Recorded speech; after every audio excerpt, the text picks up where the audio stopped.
Okay, so we're learning for the speedy recovery of Tikva's father, Benjamin Chaim ben Zelda, and Asher is starting us off with Siman 105 Sif Zion.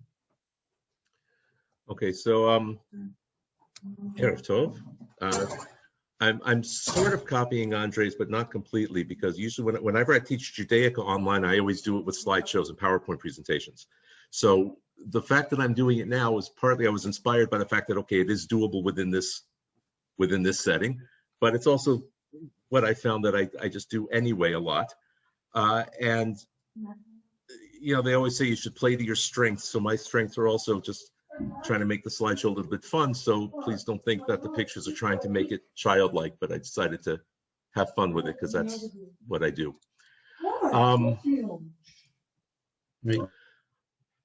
Okay, so we're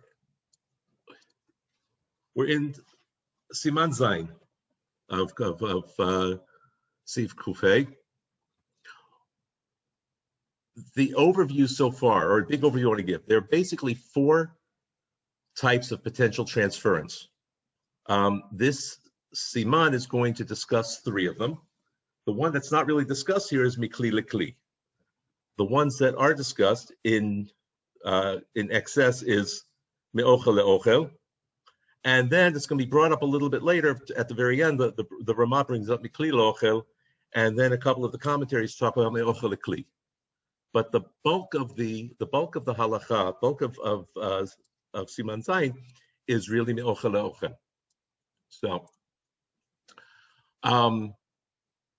the previous halacha, which I missed last week, but I learned on my own, is that when a hot, oily something that has pipua touches a cold something. Whoops, that's not what I meant to do. When the hot something touches a cold something, why does I keep touching this button? Okay. Whatever's on the bottom determines the status. If the hot one is on the top, the hot oily thing is on the top, then the only thing that's forbidden is the klipa. And if the hot's on the bottom and the cold is not batel b'shishim, the entire thing is asur. So that brings us to the current Siman 105.7, which clarifies, narrows down the circumstances, talks about when this is the case. So it says, it's actually somebody else. I'll let somebody else read. Would somebody else read? Anyone? Euler. Okay, I'll just call on somebody, which I don't like doing, but Josh, could you read?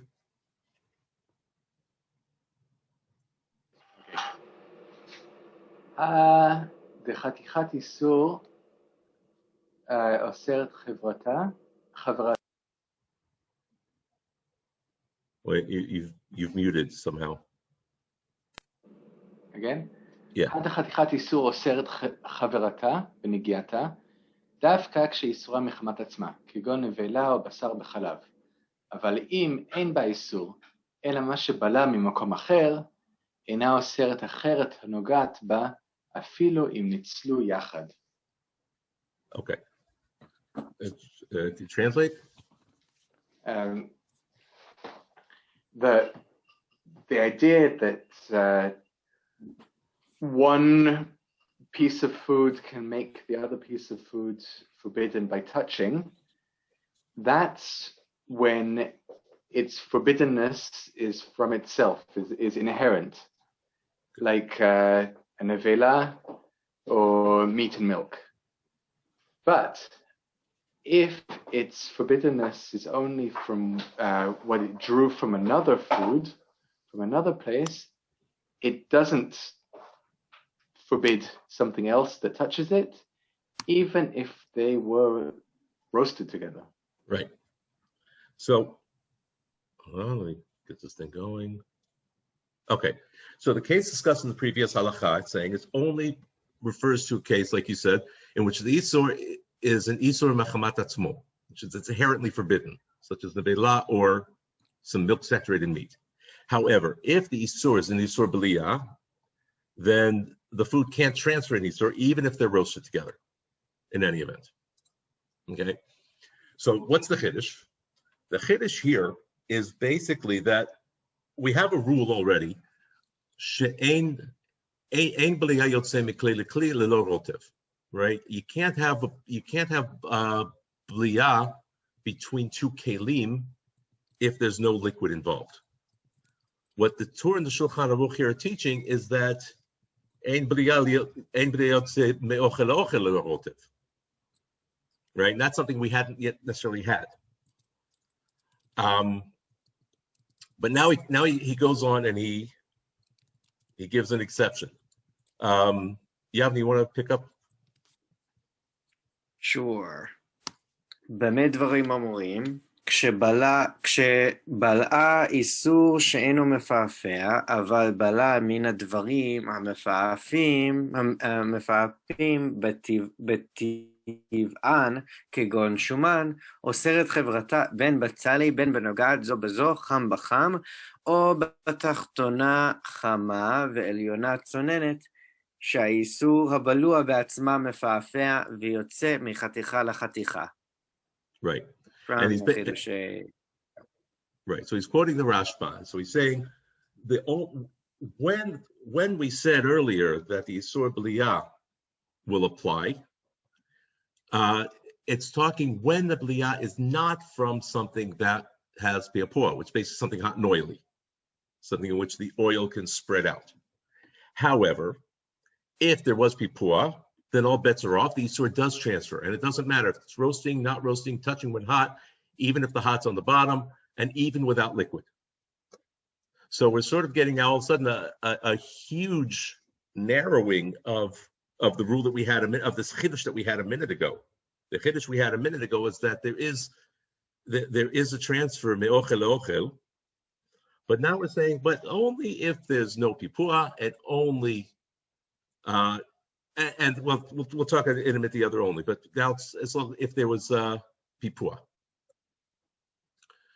Okay, so the Shach and the Taz have a huge disagreement over this, and the part of the disagreement I wanted to focus on is regarding the Torah and the Shulchan Aruch. So by the way, what we read was from the Shulchan Aruch. The Torah and the Shulchan Aruch in this case are extremely similar. I thought they don't paskin differently from one another, so I decided just to go with the Shulchan Aruch. The first half of it is actually word for word the same as the Torah, and if I was it would be easier to work with from Shulchan Aruch. The Torah and Shulchan Aruch say that a piece of meat that's absorbed milk is has the same status of a nevela, which means the status of nevela is that it's isur mechamat atzmo. Right, it's inherently asur. But the question that the Shach and the Taz discuss is the piece of meat isur mechamat atzmo, or is it isur b'liyah? And the argument you can make that it's isur b'liyah is that the only reason that the meat is now asur is because balat et chalav. Like the meat in and of itself could have been a perfectly fine kosher piece of meat. So it's not inherently asur. It became asur because of the milk. And so that's where the Shach and the Taz start really diverging.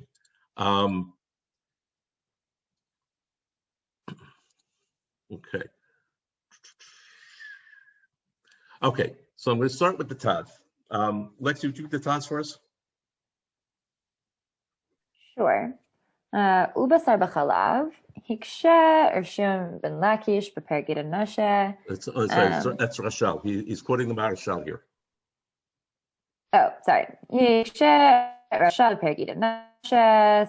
Hey, Zahak Kaimalan in Isor Lua Holech below Rotev. Ubasar b'chalav.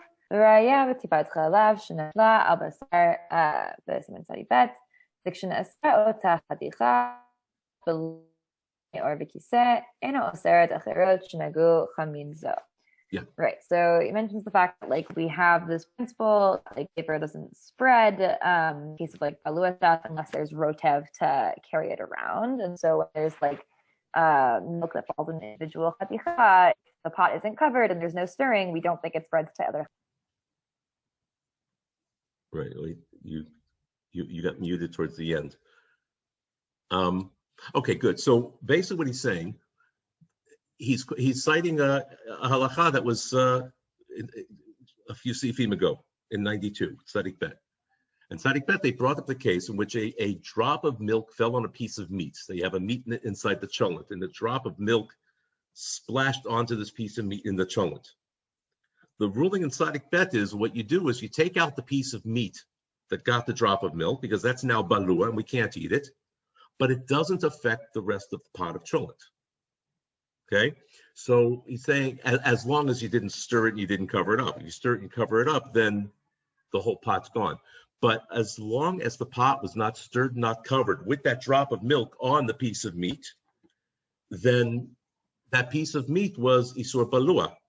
It didn't become isur mechamat atzmo. And so the Marshal is saying, so obviously, if that's the case, then basar chalav is not an example. It can't be compared to nevela, the way the Torah Shulchan Aruch do.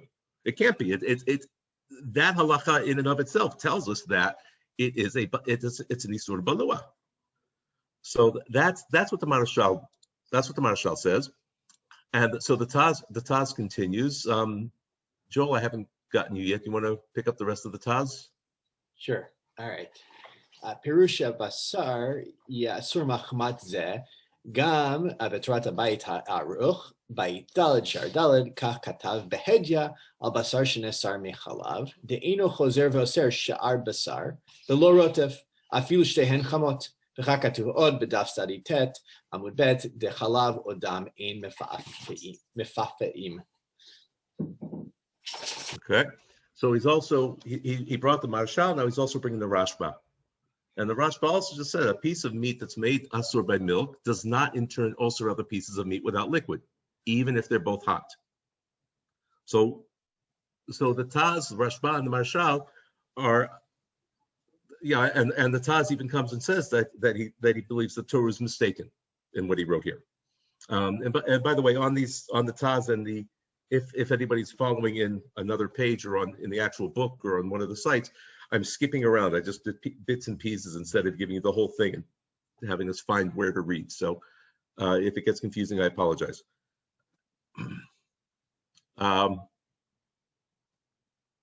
So the Taz, relying on the Marshal and on the Rashba, he disagrees with Shulchan Aruch. Meat to be included with the category of Isur Machamat Atzmo. Therefore, it does not carry the same status as Nevela. The Shach, of course, disagrees. Okay. Somebody hasn't read, want to read the Shach? Andre, would you read Shach for me? Us? Not for me, for us. Oh, Andre's not there. Isaac, are you there but without camera? I'm here, yeah. Okay. Could you read some Shach for us? Yeah. had חתיכת איסור חולה, או בשר בחלב חולה. משמע דהיינו חתיכת בשר שנבלע מחלב שנחשב כל החתיכה גוף האיסור. So a piece of meat that absorbs chalev. No, I think this is actually chalav here. I think it's chalav. Sorry, that absorbs milk, pardon me.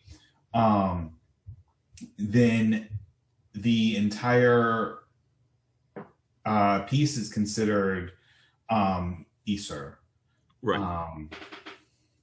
And guf isur basically means this is the treif bit.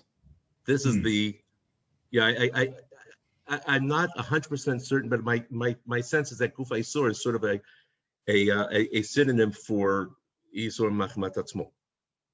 Right? The guf isur, this is the bottom line. This is what's osir anything else. And so the first thing that the Shach says, he goes, no, we know that what we're talking about is a piece of meat that absorbs milk, like Isaac said. That means the whole piece is considered asur. And everything about it. There's nothing about it that's okay. He goes on. Isaac, that was a short piece, so I'm going to get you one more time, if I may. Okay. וכן מה שכתבו הפוסקים, אין לה דין חתיכה הראויה להתכבד, אף אם כן איסורה מחמת עצמה, כגון נבלה ובשר וחלב. אלא אם Pardon כן. me. Yeah, אלא אם כן. אלא אם כן, pardon me. אלא אם כן איסורה מחמת עצמה, כגון נבלה ובשר בחלב כולי.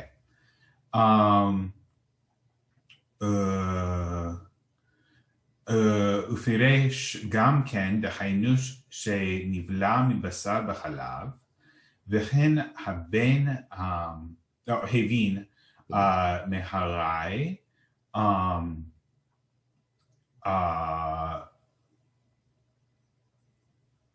I'm not sure what Hadam is. Somebody It's tell me. Darchei Moshe. דרכי משה. Darchei Moshe, okay. Sorry, you guys are all talking over each other. The Hadarchei Moshe, did you say? Yeah.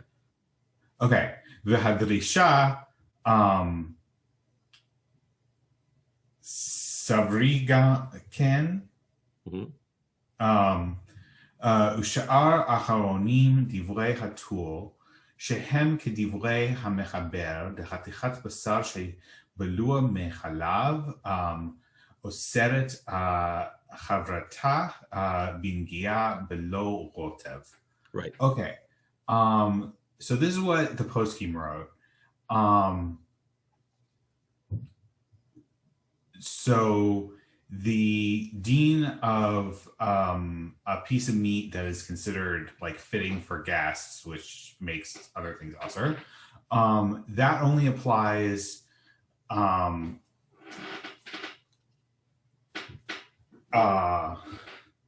when it's aser of its own in its own right. For example, when it's nevela or basar b'chalav. And they also considered that a piece of meat that has absorbed from basar b'chalav. So like, in other words, that would also apply if you have like one piece of meat that has a basar b'chalav situation and then a second piece of meat absorbs from it. Is that correct? Or am I misunderstanding? I think my understanding is he's saying that this doesn't have the same status as a chaticha ro'a litchabed, right? Chaticha ro'a litchabed, by definition, is an isur b'riyah. It's not isur. It's not isur mechamat atzma. No, it's the other way. A chaticha ro'a litchabed is to be machmat atzma, right? That's the whole point here. Is the proof is that a chaticha ro'a litchabed has to be machmat atzma, right? It only has the deen of ro'a litchabed if it's misur machmat atzma. And one of the examples we get is basar b'chalav, right? Which sounds like that this would be a kit that would mean that basar b'chalav is a machmat atzma isur. That's okay. That makes more sense than how I understood it. Okay. So wait. So Josh, finish the thought. You mean Isaac? I mean Isaac. Sorry. That's cool. No worries. It's been a long day. Don't listen to what I say. Listen to what I mean. Okay. And so then the Mahari had the same opinion. And the Darchei Moshe and the Drisha and the rest of the Acharonim also agreed. And so the Tur agrees with the Beit Yosef that a piece of meat that absorbs milk makes another piece of meat that it touches aser, even if there's no rotem. Right. So now, in the order of fairness, he also brings the other side. He cites the Rashba, and the Rashba basically says the same thing as the Marshal. What does the Rashba say? Somebody, I guess everybody's pretty much read so far. Somebody want to read a second time? Should I read one? Okay. Okay, go for it. Sorry, from the blue. Yeah. דברים אלו שאמר אפילו בבשר בחלב, שהחלב אינו מפעפע, ואף על פי שעשאוה כחתיכת נבלה, לא עשאוה כנבלה עצמה לדבר זה. So the statement is that because basar b'chalav doesn't have this property for without rotev transmission, because it's not because chalav is not something that's mefafeh like chalev, even though it's considered a chatichat naset nevela for other things, and for this matter, it's not considered the same as a nevela. Right, and then he goes and he wait. Stop here for a second. This is the crux of the whole thing. I think this right. sentence here. This is exactly the argument that the Taz brought. Well, explain. Can you give a little bit more respect a little bit more love to this sentence? Explain. How would you tell me something about it? Okay, the sentence, like I said, and this is very much like what we were saying when we read the Taz. The Taz was quoting the Marshal, and so this time the Shach is bringing the Rashba, who says the exact same thing as the Marshal. He's saying that a milk-laden meat, because it doesn't have this property of piapua, even if we say it's like in the Vela in some ways, in terms of the food, in and of itself, it's not nevela. It's still actually, because there's no pipua, basically, he's saying it really is isur balua. It's not an there's a particular part that he says is very important. It's shachalav eino mefapeh. Right, because in other words, right, because the halal doesn't have pipua, even if it can't spread in that same way. So now you have to imagine like this, that because we were always talking about fatty meat spreading. That was the whole point. It was always fatty meat. So the meat here is fatty, and the milk, though, is not fatty. So we have like two incongruent things combined. One that's fatty, one that's not fatty. And so what the Marshal is saying is that the milk doesn't reach, it's like, obviously it's skim milk. Milk is considered to be not fatty. It's 3% fat, but it's not fatty enough. And so it's almost like a filtering process going on. The fatty meat is going into the other meat or into the other haticha, whatever it is, but the milk isn't. So maybe when you separate, I would even say like shatnez. If you take away the wool, are you going to talk about shatnez? I don't, but in the tshuva, the Marshal does compare it to shatnez. Exactly. So that's the idea. Shatnez, you take out the wool or the linen, and now all of a sudden both articles become kosher again. So maybe milk and meat is like shatnez, that as long as they're together, it's aser. But here we have a circumstance where they separate because only the meat will travel into the other meat, but the milk can't get there because it's not fatty. And therefore, only the meat goes there. So it's like filtered out all the milk from it, and therefore it's mutter. So it actually makes a lot of sense, I think. That's what I wanted you to. But go on. Yeah.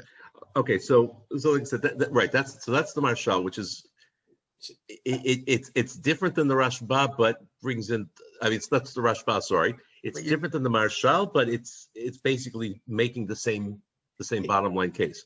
Can I add to that for a second, or yes, maybe I'm going to suggest something, and people can right? We have two different cases. We have one, this idea that basar b'chalav is an isur machmat atzma because it becomes an isur when the two mix together, right? And so for a lot of cases, whenever we talk about an isur machmat atzma, that counts in those cases. However, right, I think the idea here is that the crux isn't that it's an isur machmat atzma that makes it conduct isurness when two pieces that are hot or one piece that's hot, touches another one, but rather does the isur itself travel or not? And in the case of milk and meat, even though it's an isur machmat atzma, it's also a mixture at the same time, and the mixture doesn't travel, or the mixed part, the milk that's mixed in doesn't travel. Right? Was that part of the Okay. mystery doesn't travel? Yeah. Exactly. Okay. So my sense of the Taz and the Rashba and the Marshal is they're saying it's not even milk and meat don't become Yisor Machmat Atzmo. It's an Yisor Balua. And the proof that he brought earlier of the Yisor Balua was from Siman Tzadik Bet. When the piece of milk drops onto one piece of meat inside the cholent, you take out that one piece of meat. The rest of the cholent is fine as long as you don't stir the pot and as long as you don't cover it. It is an Isra Machmat Atzma. It's just that it doesn't travel. That's the question. In other words, or maybe like the more fun of it's like being an Isur Machmat Atzma usually describes the category of does it or does not travel, right? In this case, though, it's nothing. It is an Isur Machmat Atzma, but it still doesn't travel because it is also a mixture. Isn't it? Wait, but Joel, isn't it true that correct me if I'm wrong, we need two criteria. We need one, that it's fatty, and two, that it's Mr. Achmat Atzma. Yes, well, that's what I was wondering because, right, if we looked at, what was it? It was Seif Hey. It sounds like I think it's a little bit different, right? Because if the heter at least is fatty, that doesn't apply in the same way that it would. I mean, something's got to be fatty, is what I mean. Yeah, something has to be fatty. Yeah. We're talking about fattiness and traveling because of fattiness. And we're assuming that the meat is fatty. Now we're adding up, and we're saying is milk, what if the meat is fatty, but there's milk in it? Is that called being fatty? Do both parties have to be fatty in order for this rule of fattiness traveling apply? All right, I don't want to talk too much because I'm only going to give you another 5 minutes, Asher. Okay. Because I want to have the other person talk. Okay, so the bottom line is, okay, so since I only have 5 more minutes, I will very quickly say, he quotes at length the Mari's response to the Rashba, right? And he says, what's the koshi? He goes, חתיכה ראויה להתכבד לא בטלה דווקא כשהוא שורשו של איסור, ולא נאסרה על ידי בליעת איסור, לגבי בשר שנאסר מחלב, לא אמרינן הכי. ואינה בטלה, ואף כי משנה שלמה היא בעבודה זרה, חתיכה הראויה להתכבד של בשר וחלב אינה בטלה. So the bottom line, because I only have 5 minutes, he's saying, חתיכת ראויה להתכבד cannot ever be batel because it's the root of the Isur. It's not just a case of an Isur of Bliyah that it's sort of being a go-between. It's the bottom line. This is what's Asur. And so too is the case with the Basar v'chalav. The entire piece becomes the Gufa Isur.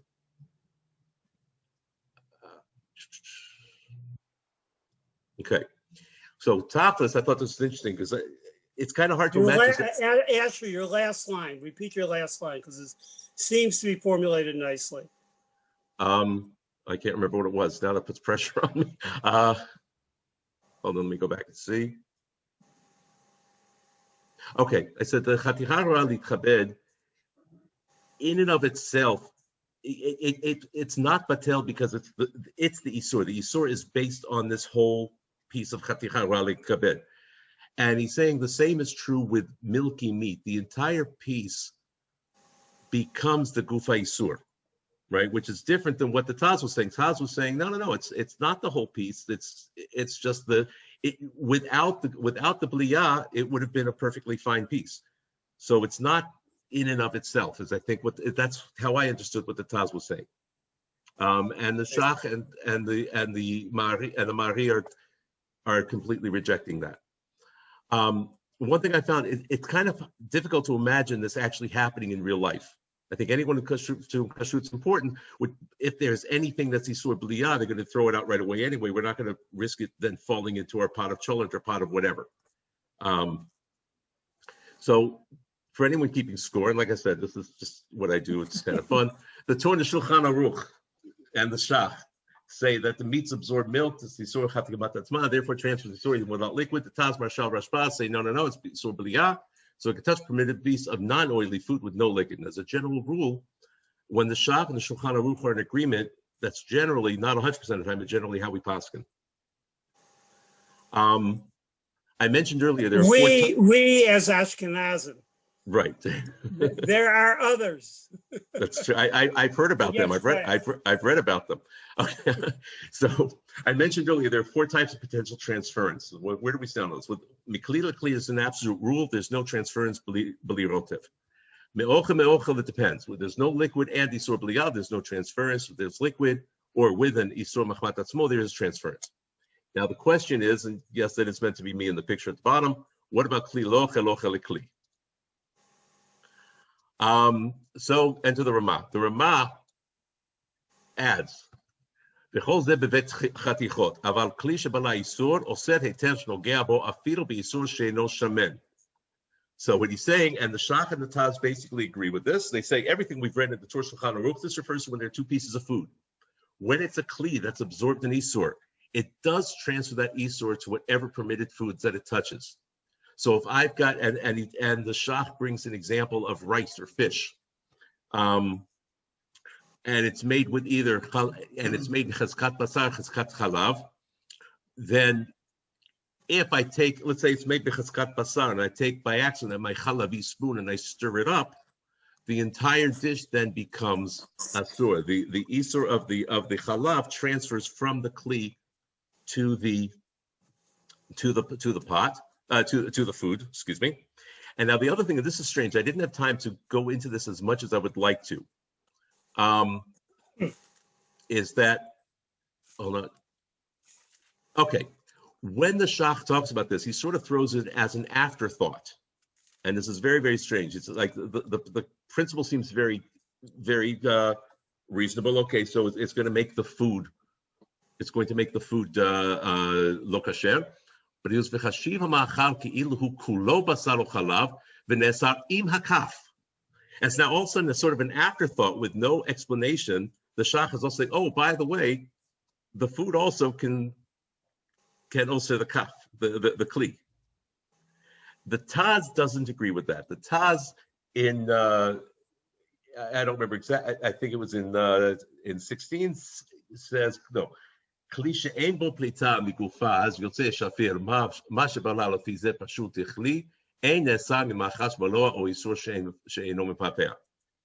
So as long as there's no pipua, the spoon does not absorb from the food, but the food does absorb from the spoon.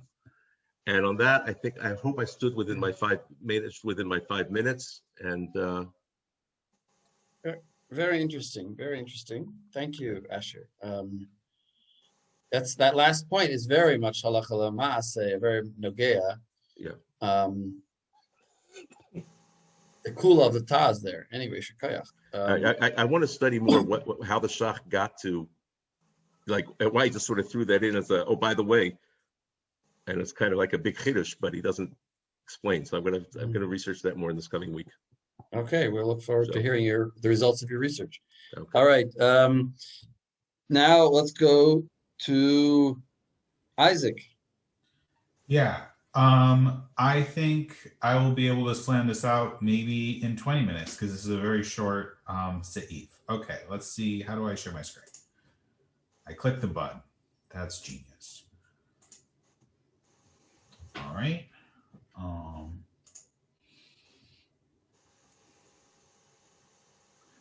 Can folks see that?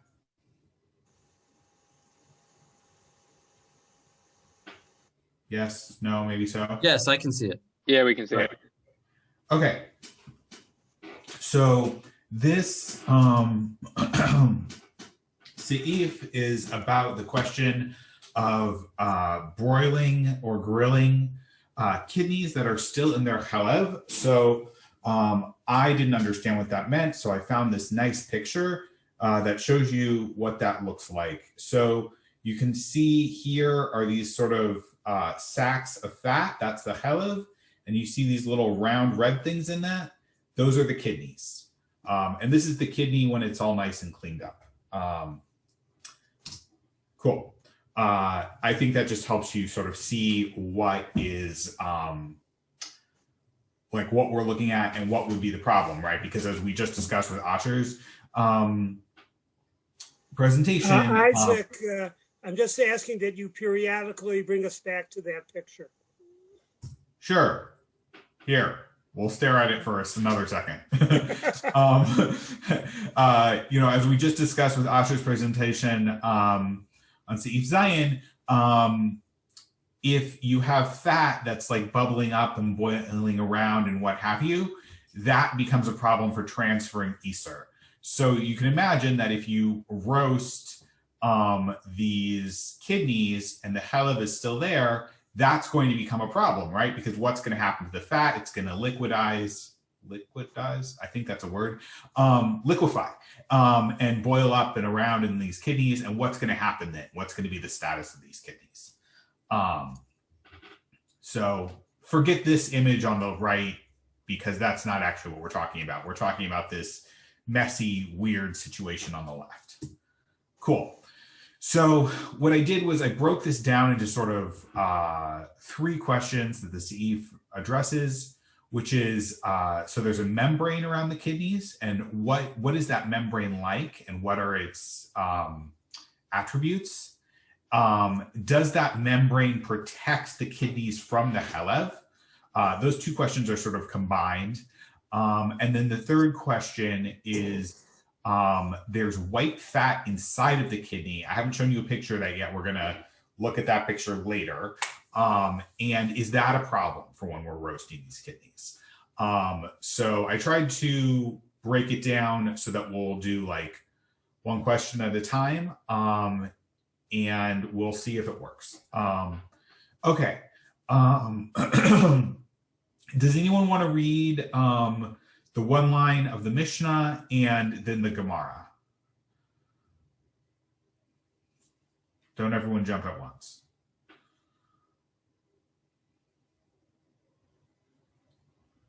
I can read the Mishnah. Great. Okay. Just the underlined bit and then the Gemara. All right, so yerech shnitbashel b'gid nashe im yesh ba b'noten tam harezo asura. Right, so if the thigh was cooked to the gid nashe, if there's flavor within this, then it's asur. And the Gemara, ketzad misharinota kebasar belepet gid nashe. Wait, no, sorry, is that still me reading the Mishnah, or do you want me to pick up? Yeah, no, skip to the Gemara. Cool. Amar Shmuel, lo shanu ela shnitbashel ba, aval nitzla ba, kolef ochel ad shemagia lagid. So Shmuel is like, dafka, that rule about natinat tam and about the whole thing being asur is when I like cooked it in like a pot, but if I roasted it, then I can just like eat up to the gid essentially. Exactly. And then ini v'hamar Rav Huna gedi shetzal'u bechelbo asur le'echol afilu mirosh azno. But now the Gemara is surprised because we seem to have this other memra that implies that like a gid that was roasted would make the whole thing asur. And then shani chalev. Well, I mean, so it's a gid that's roasted, but it's specifically a gid that's roasted with its chalev. So what we're seeing here in this Gemara is we're seeing the progression from our Mishnah to a point that will get us to the question of why are the kidneys in the chalev even relevant? So we went from the gid being boiled or cooked in a pot to the gid being roasted. So that's situation A, or, part A of our situation that the Seif deals with, is it's roasted, not cooked in a pot. And then we brought in the situation of roasting with chalev. So now our question is chalev and less the question of the gid. Sorry, keep going. Wait, just to be clear, the second one is the gdi, not the gid. Did I miss? That's different. Yes, right? sorry, Yes. that's gedi. Yeah, it is a gedi with the chalev. Right. As in basically implying that like when something is roasted with a forbidden thing, this would seem to imply that it can asur the whole thing. Right. And then shani chalev d'mepapeya, v'chalev asur. So that's different because chalev like spreads out through the whole thing, and so that's why the gedi here is asur. V'hamar Rabba bar Rav Chana uv'dahave kamed Rav Yochanan be'knishta d'ma'on v'gedi shetzal'u b'chelbo v'atu v'shilua Rabbi Yochanan v'amar kolefo chel ad shmagia lechelbo hahu kachu shava. Rav Huna bar Yehuda amar kulia b'chelva hava v'sharye. Okay, so now we have Kushia raised on this solution we brought about the chalev. We have this uvda where Rabbi Yochanan ends up permitting, like in this case of like a gedi that was roasted with its chalev, like permits eating up to the chalev. And so, right. So now we're applying the same policy for the gid, right, to chalev. Well, no, this is still a gedi shetzalu b'chelbo. No. So what I'm saying is the policy that Shmuel proposed. Right. Yes. So that's what Rabbi Yochanan when says here. you cook a gid in the yerech, right, where you're kolef ochel. Now Yochanan is saying apply that also to when you cook a gedi, or presumably any animal that's kosher, with its chalaf, right? Right. So here, there's also the idea of like I can go all the way up to the chalev, and it's like, oh well, that was different because it was kachush, implying that like the kachush ones, the fat doesn't spread in the same way. And alternatively, there's a suggestion that this was the kulia, the like kidney, and chalev, and that's why it was permitted. Right.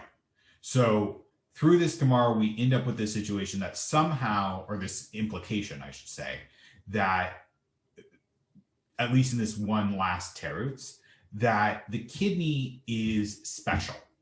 There's something special about the kidney and its absorption or non-absorption of the chalev that it's surrounded by. And that's how I think we end up with this seif at all, right? Because the question of like, well, what do we do about a kidney roasted in chalev is pretty random unless we're looking at this terutz. And Rambam actually like basically skips this altogether. Well, I mean, Isaac? Yeah. Right. I mean, I think it depends, right? Did we read, right? Because we have two suggestions from the Gemara. Are they both valid suggestions? Or we know that kachush have is something we kind of accept, right, in general. Yeah. Right. The question is Rav Huna Bar Yehuda's and terutz, is that also an acceptable terutz? In other words, there's two reasons why Rabbi Yochanan would have permitted this, or is that something that he says but nobody else accepts?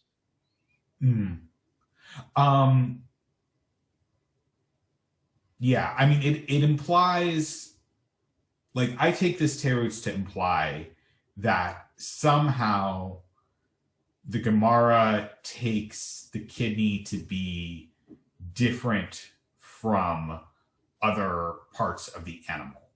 Whether that's actually what happened with Rabbi Yochanan, I think can be a separate question from if this had happened, it would be okay. Does that make sense? Yeah, my question is Rav Huna Bar Yehuda a dat yachid here, or is he making a statement that everyone else accepts? Right, and I think that's a fair question. And we'll see when we get to the Rema and that not everyone actually does accept that this is okay. And the Gemara keeps going, and I think it's fair to say that like the Gemara doesn't come back to this question of the kidney in this sugya. We'll look a little bit at Chulin 92 and 93, where it touches on it a little bit, but it's mainly talking about the internal fat. Yeah, I think it's an open question. It's a good question. Okay, moving on. So we're going to look at Rashi. Actually, we're going to skip the Rashi because the Rashi is there in the Tosafot as well. So is it in the interest of time? Does someone want to read just the underlined part of Tosafot? Sure. I can help you with vocab if it's... חוליה בחלבה הווה ושערי, לפי שהיה הקרום מפסיק, because the pen membrane separates or blocks, ונראה שצריך להסיר מן החוליה כדי קליפה, לפי שהקרום עצמו מובלע מן החלב. And it would make sense that you would need to take away, remove from the chulia after this cooking situation, kedei klipa, because the membrane itself does absorb the chelev. Right. Kedam min alayl, talta karme hava, that it has Yeah. 2 membranes? 3. 3, sorry, 3 membranes? Yeah. So your translation was great. And so what they're saying here is basically that the membrane around the kidney is absorbing from the outside the chelev, right? And that it soaks in to the membrane, and then the inside part of the membrane that touches the kidney is going to infect, as it were, just that top layer of the kidney. And that's what you need to scrape out, which would align with Yochanan's statement. Although, is Yochanan talking about a kidney? Question mark, right? And then I just wanted to highlight the bit about there being 3 membranes, and say that I'm not 100% clear on what they actually mean by this. So I looked at a lot of diagrams of kidneys. There are more than 3 membranes on a kidney, according to fancy science diagrams that are contemporary to us, as opposed to Tosafot. And the best thing I can think here is that somehow they actually mean, when they say 3 membranes, that what they mean is actually like the chelev, and then a membrane that surrounds the kidney, and then the kidney itself, because it's not clear how you end up with 3 otherwise. But I leave that as a question mark, because I am really not sure, and none of the post-game explained it in such a way that I was clear on what they meant. So if someone else understands this better, please jump in. Well, let me ask you a question. Mm-hmm. If someone who was working in the kitchen, what would they say? 2 membranes, 3 membranes? Not a basis of learning, just what would they say? I'm not sure. I've never dealt with a kidney.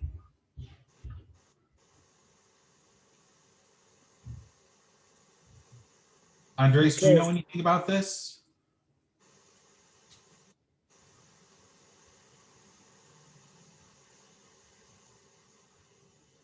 Maybe he's not. No, not really. Okay, fair enough. Rabbanis, I don't know exactly what you wanted as an answer. Maybe you can help us out?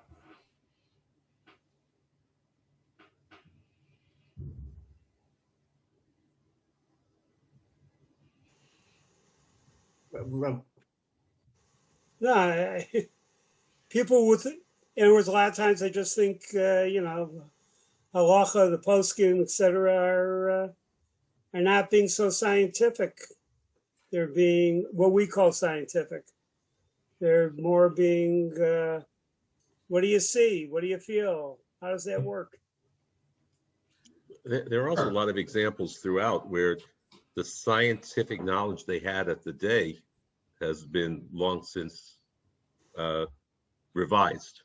Yes, absolutely. So, I mean, that's certainly what I would take from the fact that we now have knowledge that there are way more than 3 membranes. And I also would wonder what exactly they mean by membrane in this case, right? Is their definition of membrane our definition of membrane?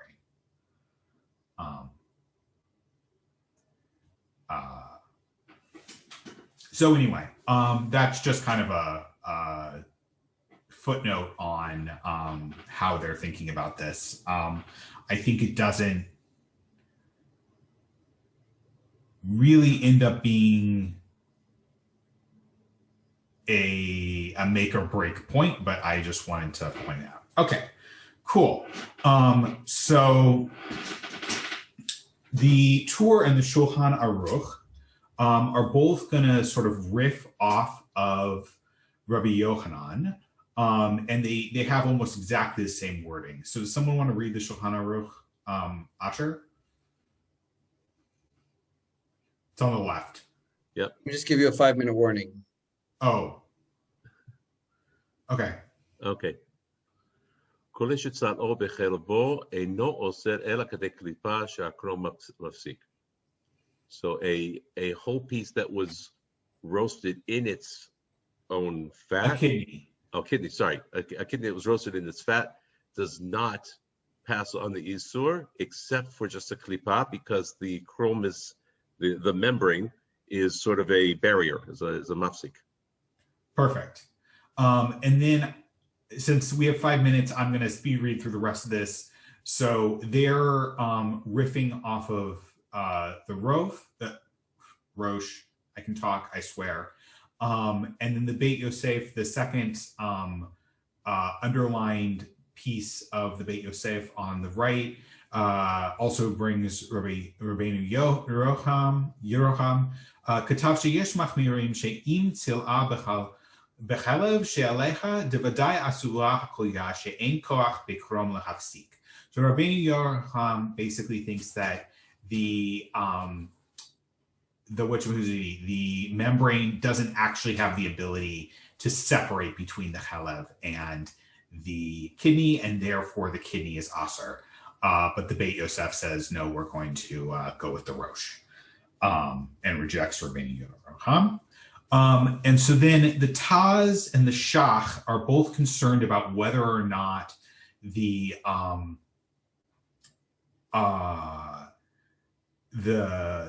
membrane actually is fully protecting the kidney in any particular case. So the Taz says, "Tzarich livdoch im lo nikra hakrom." So you need to check to see whether or not it is torn. And so that's a pretty good summation of their takes on this. So it's just dependent. You have to check and make sure that it's okay. And then the Rema says no go. The Rema says we would not eat it. The Yeshoslim vechen nohagim. There are those who forbid, and that's our custom. Ve'im nipashel kach hakolya na'aseit nevela v'tzarich shishim neged kula. So if it's cooked like in a pot, it's all made, it's a case of kanan, and you need to batel it with 60. And then he also points out that the fatty lobe of the liver has the same pasak. And then the Shach brings in another concern here, which is the absorption rate of the membrane. And so he's saying that the issue here is that the membrane is not going to absorb the fat more quickly than the other, than any other part of the animal. And because it's not absorbing the chalev as quicker than, say, the kidney, it's not going to soak it up before it gets to the kidney, and therefore the kidney is going to become nevela. And let's see, we already talked about taking a bit off. Okay, so let's talk about the loven for a minute. So the loven is this white fat that's inside the kidney. So you can see here's a cross section of the kidney, and there's this white fat in the middle. And then the stuff on the outside is white flesh. I don't know what the difference is between those. The important thing for our case is just that we know that there is this white fat inside the kidney itself. And we also, here's a picture of a kidney like upside down, I guess.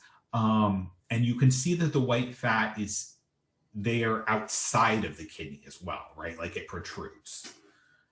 So with that information, we're going to skip this. Okay. Hang on. Okay, so short version of this sugya is that Loven Korea, Rabbi v'Rabbi Chia, Chad Asar v'Chad Shareh. So the white fat on the kidney, Rabbi and Rabbi Chia, one said it was asur and one said it was permissible. Rabbi Mimar Tate Lech, Rabbi Yochanan Mimar Tate Lech, Rabbi Asi Ge'im Lech, Amar Abaye Kavate de Rabbi Asi. So then we have two more sages, and two of them scrape it out entirely. So they say that all that fat is asur, although the implication of that, right, is also that the rest of the kidney is okay so long as you scrape out that white fat. And then another one just sort of like scrapes off the top, like the outside that you can see, you just take off a bit.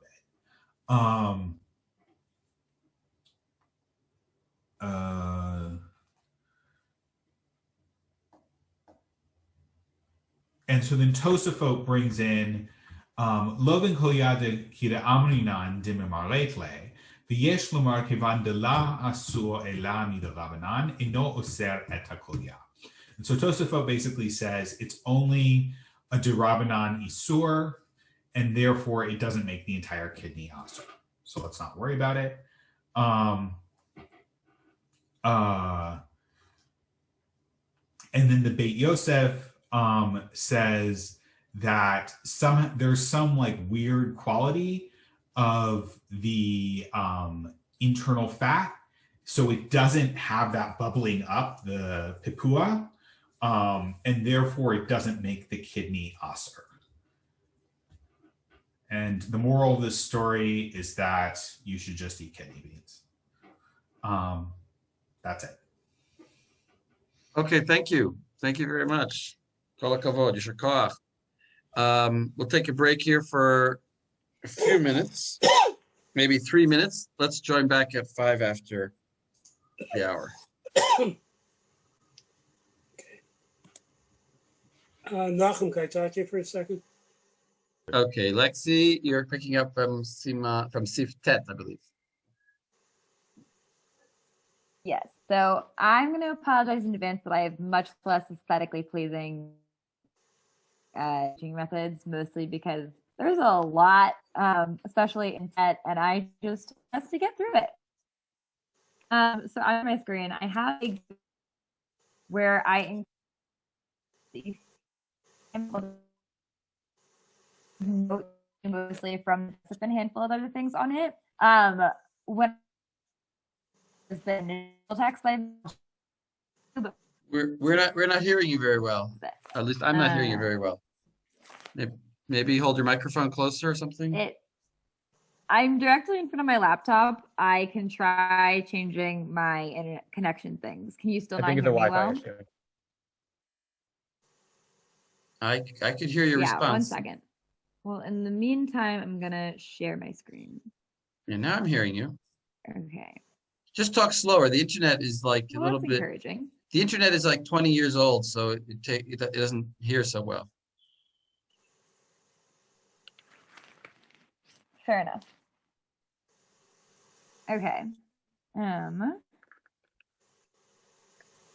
We're gonna share screen.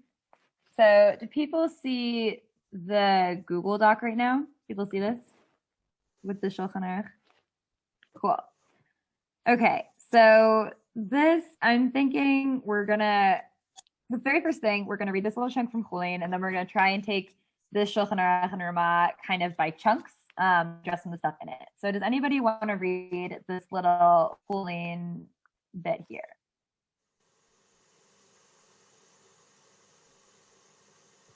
I'll just call on people. Noam, do you want to read some Chulin? Love to. All right. Hatu atmahata d'imlichu be reish galuta begida nasi. So there was these thighs that were salted. So the thighs of the reish galuta of his kids were salted, and Ravina Asar Rav Achar bar Rav Ashi Shareoto. So Ravina prohibited the thighs, while Rav Ashi permitted them. Atu shayaluha lemar bar Rav Ashi amar lahu abashare. So they went and they sent the question to Mar bar Rav Ashi, who said that my father permitted it. Amar le Rav Acha barav leravina, my datech de'amar Shmuel maliach hare hu keroteach, kabush hare hu kemevushal, v'ha'amar Shmuel lo sha'ela shenitbashel ba, abal nisla ba kolef v'ochel ad shemagia legid. It's a long question. V'chi tomar my keroteach de'kamar keroteach de'mevushal. So Rav Acha bar Rav said to Ravina, so what's your opinion? Why are you forbidding it? Is it because, is it that about which Shmuel said that salting is like boiling and marinating, pickling is like cooking? But Shmuel only taught that with regard to that which was cooked. But with regard to that which was roasted, you only need to take a klipa and eat until you get to the gid. And if you say, what does it mean, roteach? It means roteach like mivushal, like it's cooking. Veha midikamar kabush hare hu kemivushal michal de rokeach sli kamar. But the problem is with this is that it says kavu, when it says kavush, it literally refers to mivushal, which means that when it says roteach, it must refer to tzli, not mivushal. So therefore, it's a challenge to Kasha. It's a challenge to Ravina. Right. We end this little Gemara chunk with the Kasha. We haven't really been able to explain his opinion because, right. So he's being like medactic in this language that we had, comparing like kavush to mivushal. Fine. So if it says mivushal, we already covered that. And we say, we must mean Tzeli. Wait, Lexie, can you put in your own words what we're learning from this Gemara?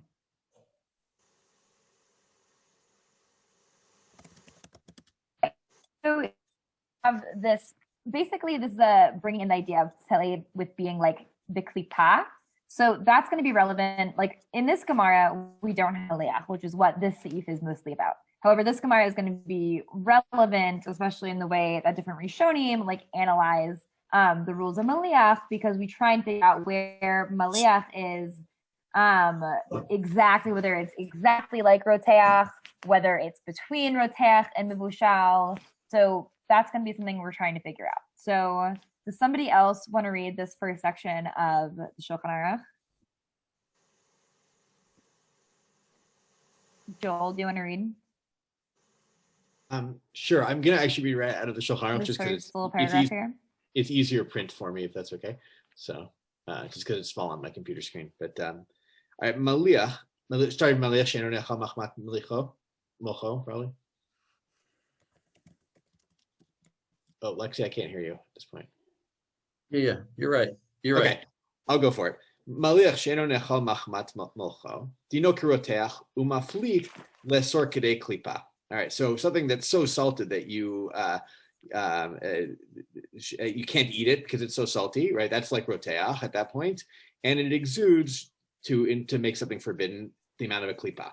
V'im hu shuman hagid ve'knoknot shabo ve'akrumot yesh leachmir letzrichan netilat makom.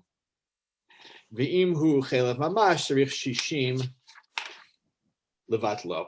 All right, so I'll stop there. So, right, so the membranes, and I don't remember exactly what the Siman Agid, the fat around the Gid and Asher, and I can't remember what knuknot are. They're like these like stringy things. Thank you. Yeah. So great.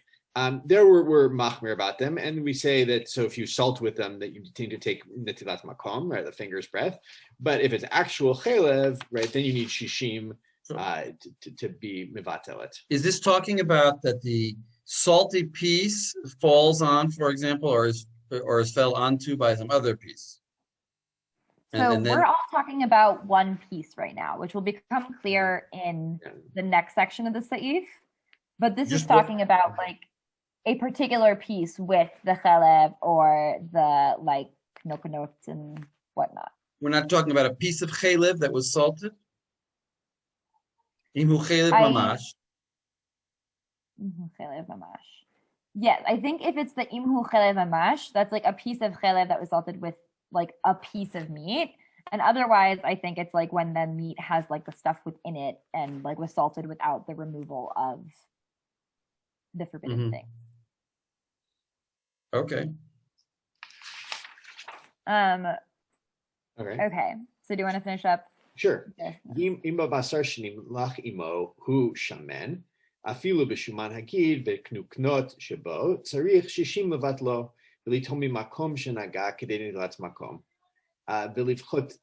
ולפחות קליפה, וכל זה לעניין החתיכה עצמה, שהיה חלב דבוק בה. Right? So we can, so we can pause there.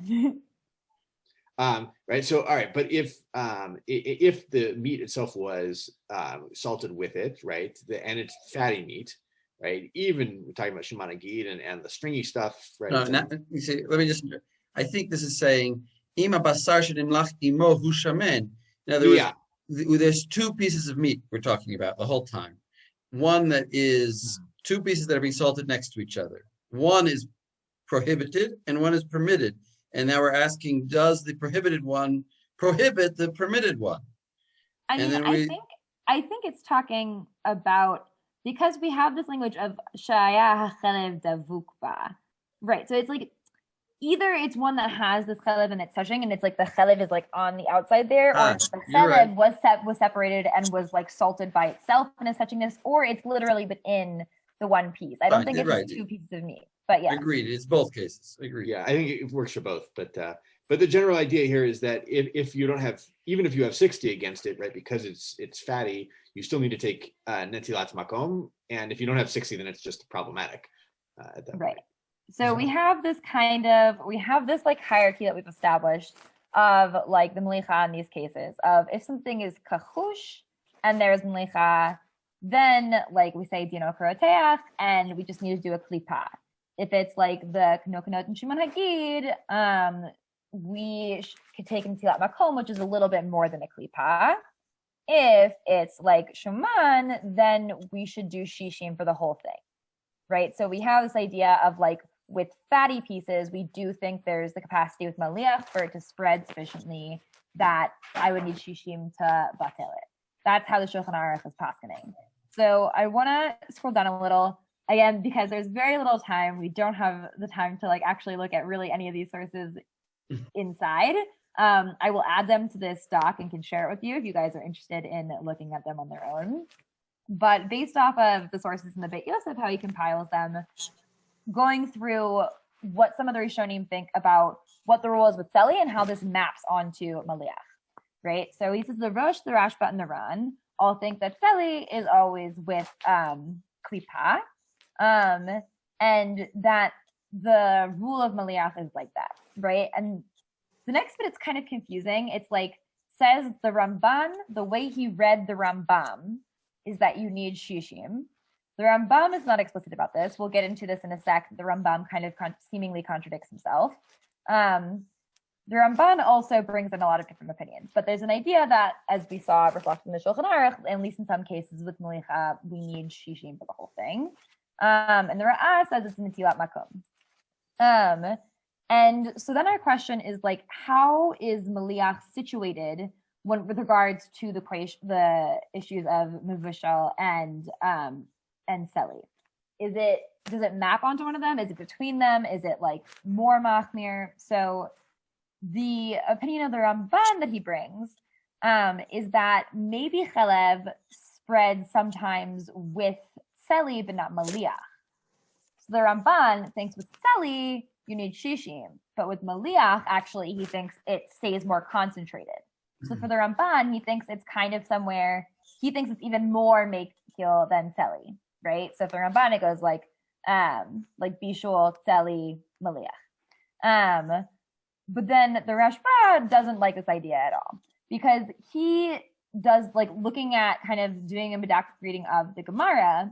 He's saying like if Ravina thinks that like even if this, we're not actually sure what Ravina thinks because we ended in Akashia, but if we could even suggest that Ravina thinks that like Malicha is like Mavushal, which is stronger, than like Tseli. To say that like Malicha would be more Mekil than Tseli, like feels like an extra, like a weird extra gap there, right? Like how can we say that one opinion is that Malicha is even less serious than Tseli, and one is that it's like Bishul, which is like more Machmir than Tseli. So the Rashba thinks that it's actually more strict, that it's between where Tseli and Bishul go. I realize my hands holding like this aren't necessarily so helpful, but like this is Bishul, this is Tseli, and according to the Rashba, Malicha is like in here. He like brings up the fact. Thank you. He brings up the fact that like when you're like salting things, there's a lot of like juicy stuff that emerges from it, and he's like, you know, like kol shekin, that's like more liquidy kind of juicy things moving around than there is when you're roasting stuff. So like it should be more kind of like spread than we just have some Tseli stuff. So these are kind of the questions that are underlying, like, do we think that salting is with shishim? And we see that the Shulchan Aruch ends up holding, as Joe just read, that with shuman, we do require shishim. So that's all within one piece. And then we have the Rambam, who seems to contradict himself, because on the one hand, I think this is the 15th parak, this bit I brought you right here. In the 7th parak, he seems to be pretty machmir about like a salted nevela, and requires shishim, which is what we see like up here. But then this line, does somebody want to read it? It's literally quoted from the Beit Yosef, but anybody? אין מולכין חלבים עם הבשר ולא מדיחין וכולי. וכל הדברים האלו אסור לעשותן אם נעשו לא נאסר הבשר. ואם נעשו לא נאסר הבשר. Right. So you're not allowed to salt it with its fats, but with its also fats. But if you did, then the basar is not. Yeah. So the Beit Yosef tries to deal with like this kushya of like, how can it be that in one place talks about salted nevela and is like, we have like it's us or need to measure against shishim, whereas here he seems to imply you like would maybe at most have to do hadacha, maybe not even that, like you shouldn't do it, but it would like totally be permitted if you had done it. And so we gave a couple possible solutions as to the reasons for this dissonance. Like one is that maybe with Isurim Durabanan in Malicha cases, you only need hadacha, but with Isurei D'Oraita, you need shishim. That, which again, it's kind of weird still because that's like a step in the middle is klipa. It's kind of weird to say the Rambam thinks that like the Rambam thinks for like Isurei Durabanan, you would only need hadacha, and for Isurei D'Oraita, you need shishim. Nonetheless, that's one of the resolutions. Another one is that, which I think makes a little more sense, is that maybe the distinction between this bit that Yavni just read and the one where he requires shishim is that this one is actually only about when you salted it a little bit. And when we require shishim is when it's been salted like so much that you can't eat it, which is when it really has the like, you know, Gengho Malicha power. And that's why there's a distinction. And the last suggestion was that maybe it's when the chalavim were actually salted with the basar. And this gets to the distinction you were making, Rav Nachum, and what we're trying to figure out in the Shulchan Aruch.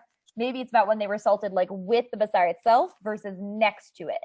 That like maybe when they were salted like in the basar, maybe then you need shishim. But if they were salted and they're like touching the basar, maybe then you just need to do hadacha. Okay. And then the last thing bringing here is the Shari Dora thinks that like you'll only ever need klipa with Tseli or Malicha, but he's like, take a generous klipa, you know, like basically more like a Netilat Makom. Not really clear why he calls it a klipa when it's closer to that. And then there's the idea of like, how do I think the mechanics of this are that it spreads? Like, do I think that you need a klipa even when there's shishim because it's really concentrated in one spot? Or maybe I don't need shishim, but I always need a klipa, or maybe just shishim is sufficient. Really all over the board there. Again, I can bring in the specific sources on that. We end up holding Malicha as a shishim, like ultimately the Rashba and the Ramban did, when it's Shuman. So that's what the Shulchan Aruch did. Okay, who wants to read the next section? You know, I can Raja there. Who just said they could read? Yavni, I said I could read. Amazing. Where am I reading from? And could you make it a little bigger? Yes. Can I make it bigger? The 100%. Oh, gosh. Is this better? Yeah. And where do you want me to read from? From the Kolzeh.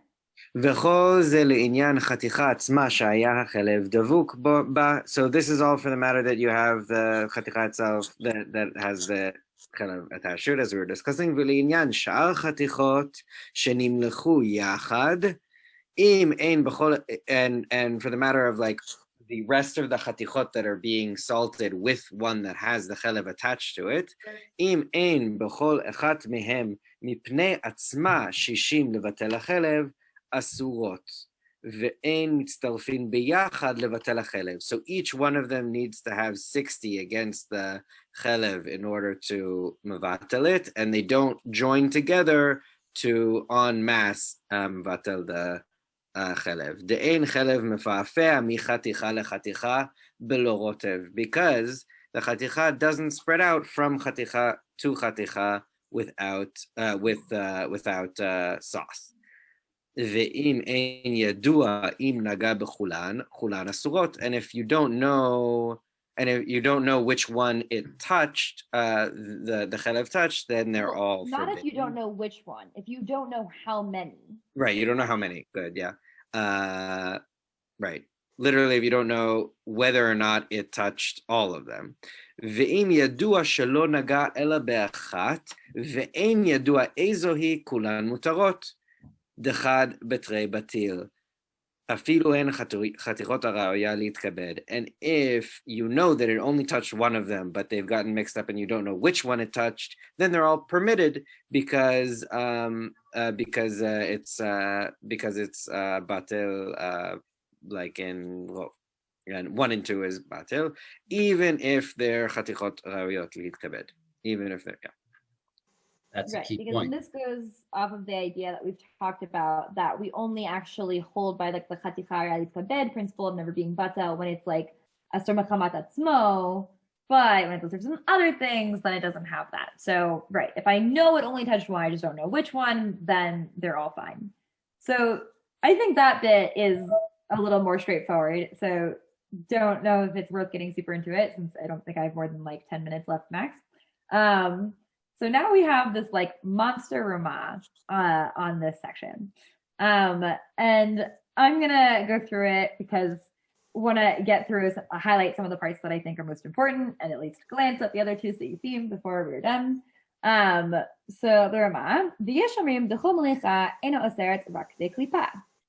he brings in a lot of people. The person who is most like pinned with this opinion is the Rabia. I cited in the Mordechai that like no matter what, Shuman or Kachush, Melicha never is ever Oser any more than Kedei Klipa.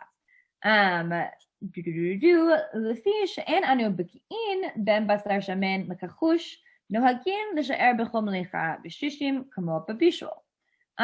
Dim ika shishim ben hakol b'yachad neged kol chaticha she'achalev davuk ba, az hakol shari milbad ota chaticha she'isor davuk ba, nihu ota chaticha she'isor nagaba tzarich klipa ma'at. So he makes actually like a step here, right, that he doesn't like fully identify, but that several of the commentators do, which is that he goes from like, okay, there's an opinion, the Yeshamrim, that like no matter what, Shuman or Kachush, it's only ever Asur Kedei Klipa. But then I guess what he's saying is like implied in the Yeshamrim is that like the other opinion is that like when it's Shuman, as we saw in the Shulchan Aruch, then it's B'shishim. And he's like, well, that's how what we're going to be like for the most part going by. And since like everyone would agree that like in the mitzvot, it doesn't like spread throughout when it's kachush. Since we're not like Viki'in, we're not expert in being exactly like when this piece is like fatty or like not so fatty that it would spread. We just use shishim all the time because that's like safer, essentially. So we like went a couple steps there. And he brings in this idea, actually, the exact specifics, honestly, of what he's describing when he's talking about the shishim that we're mustering to batal this is a little confusing. He seems to be saying, in contradiction to the Shulchan Aruch, that I can measure what's around this chaticha. I can measure shishim to batel this chaticha, right? That it's not just about what each individual thing has. But even if I have shishim, I still need to chop off a little bit from that one because like it's really attached. That's what we saw in the Shulchan Aruch, right? Because bitol barov. Shishim hakol asor ve'in l'shanot minhag.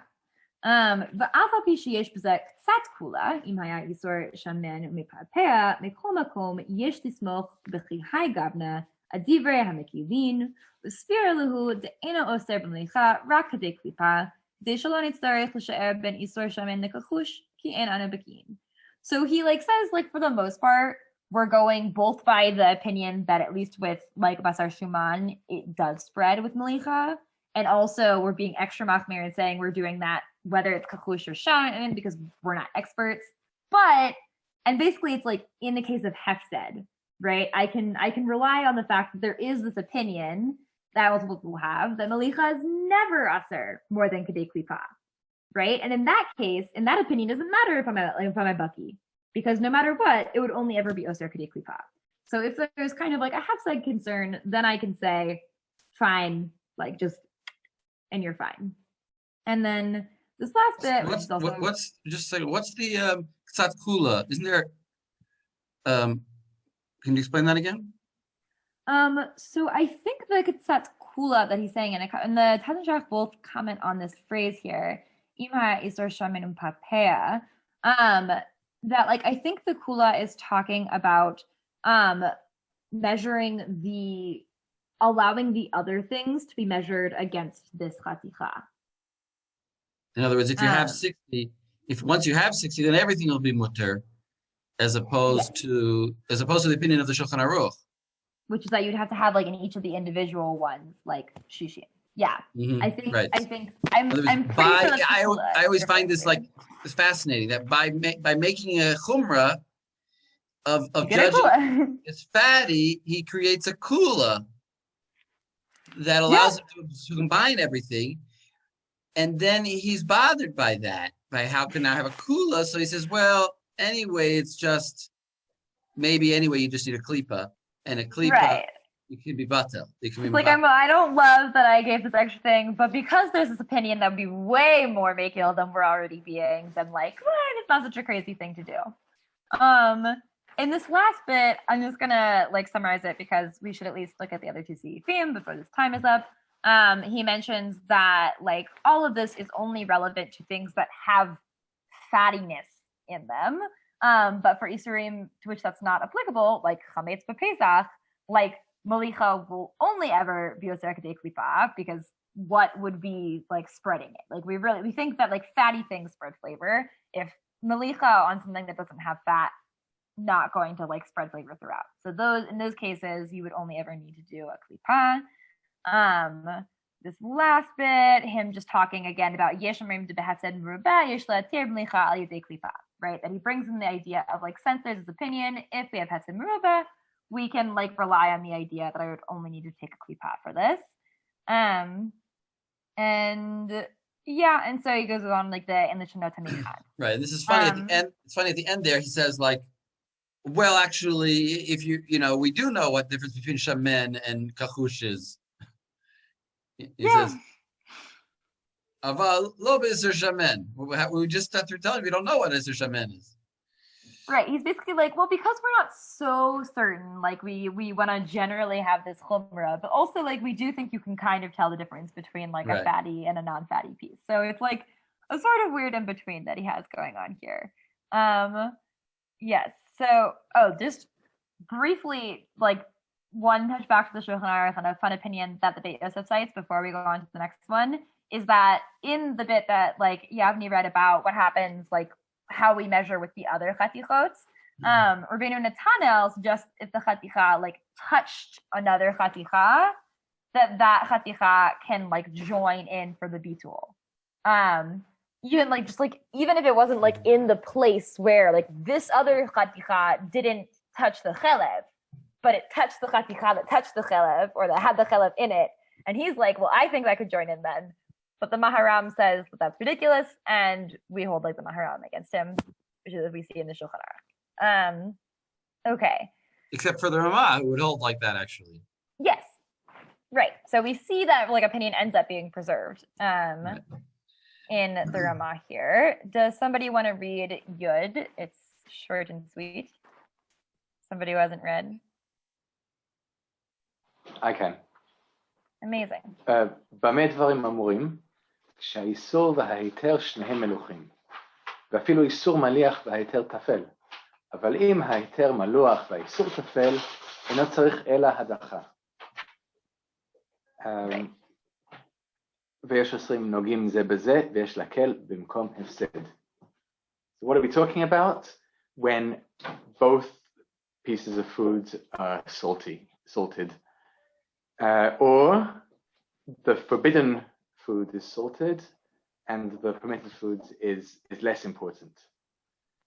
But if the permitted food is salted and the forbidden piece is, how do you say, just less important? Tafel. I think it also just No. means unsalted. Unsalted. Tefel in the like in the way I think you're referring to is usually with a tet. Okay. Unsalted. Ve'no tzarich ela hadacha. So in this case where the heter is salted and the isur is not, it just needs to be rinsed. Yeah. So like this is a nice and relatively straightforward Seif. He's being like, what is all that huge thing we talked about above applying to? It's applying to these cases where either they're both salted or the isser is salted. But basically, there is not a lot of commentary on this one because presumably they're like, yeah, we made our point. But they essentially say like, we don't think malicha has such power that the malicha of the heter will then be able to take the isser that isn't all like already, pumped up and ready to spread, and then spread it throughout the entirety of the heter. Like we just don't think it works that way, essentially. So if only the heter is salted, we can just do hadacha and we're fine. Wait, does it have anything to do with it being fatty? No, just salt. Okay. just salt.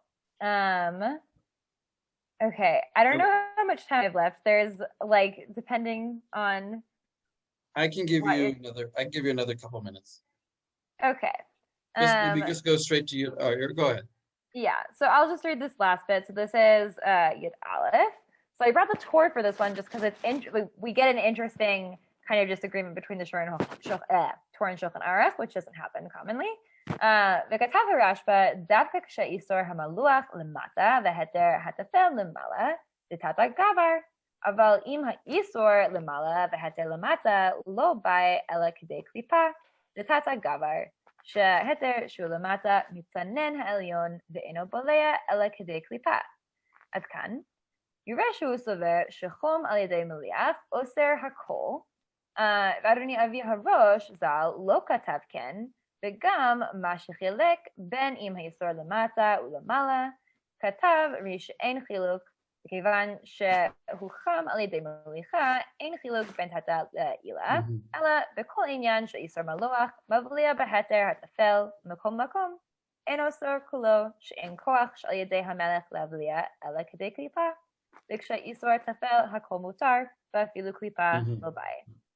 Okay, so he brings in the Rashba's opinion, which harkens back to a couple weeks ago about the Tata Gavar idea. And the Rashba thinks that also applies to our questions of what thing is salted and what thing is where.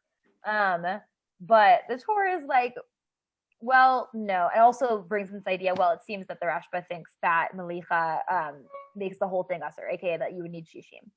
And he brings in his father's opinion and says the Rosh doesn't believes that like things are only osir kedei klipa, and B doesn't think, like, he thinks it's about the mechanics of heat that are the reason, like literal heat, that are the reason that Tata Gavar is a principle, and that it doesn't apply with Malicha, and so we don't care which is like where.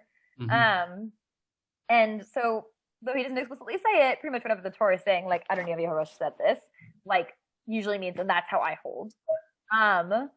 But then we go to the Shulchan Aruch, and he says, "Zeh she'amarnu b'isor maliach v'heter tafel, im hu shamen, oser ad sheyehe bo shishim lebatlo, dafka k'shaya ha'isor hamaliach lemata v'heter tafel lemala, mishum detata gavar. אבל אם היה ההיתר תפל למטה והאיסור המליח למעלה, אינו אוסר אלא כדי קליפה. מנהגה ויש חולקין ואומרים מליח אין חילוק אם הוא למעלה ולמטה, והכי נהוג. So fascinatingly, again, like the reason this is really interesting is like we usually don't see like what seems to just be him going like the Rashba and disagreeing with the Torah, right? He says like Tata Gavar does apply here, and that we do believe that like when a piece is shuman that we do need shishim to batel it, and highly recommend looking at the Beit Yosef on this. It's really interesting, and basically he tries to. The Beit Yosef thinks the Torah was neglectful, and that the Torah like read a disagreement into the Rashba and his father when there wasn't one.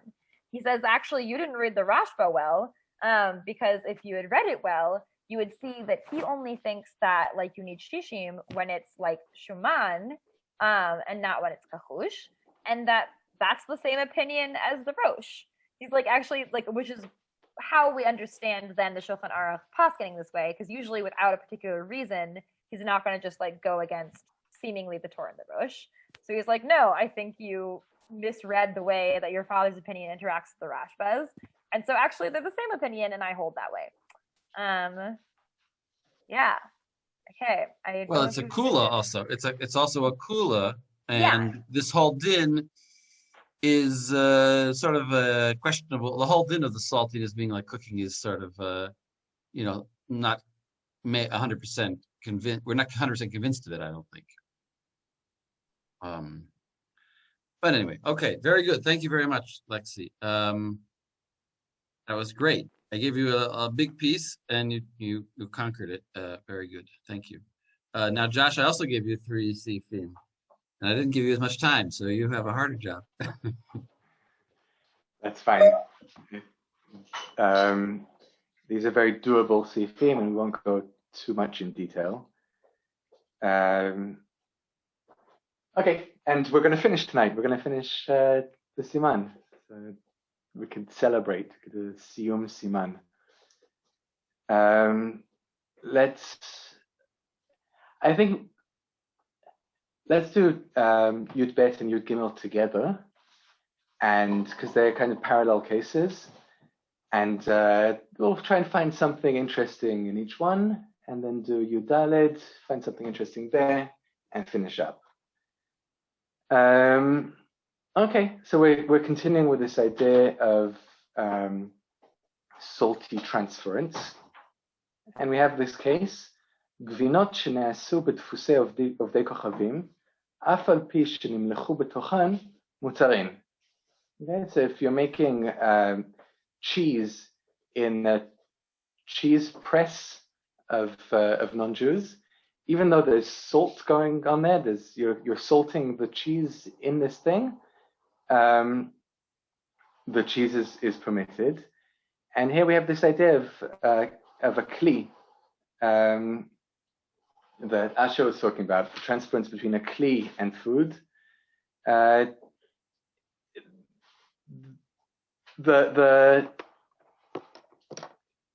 We can apply the same kind of principles in theory, and we see that. You might think there's a havamina. You might think we could apply the same kind of principles, and think that the salt acts as a roteach agent to transfer the taste there. But well, no. Didn't Asher say that there was the machlokas shach and the taz about whether saltiness and klees? I think the gra is helpful there, though, right? Because I mean, my question is why? How did the shach and the taz relate to this if they argued about it before?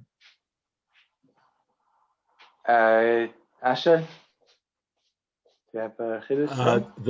No, as far as I got with that, like I said, that was at the very end, but I still need to research. They weren't talking as much about malicha. They were talking about dry and rotev.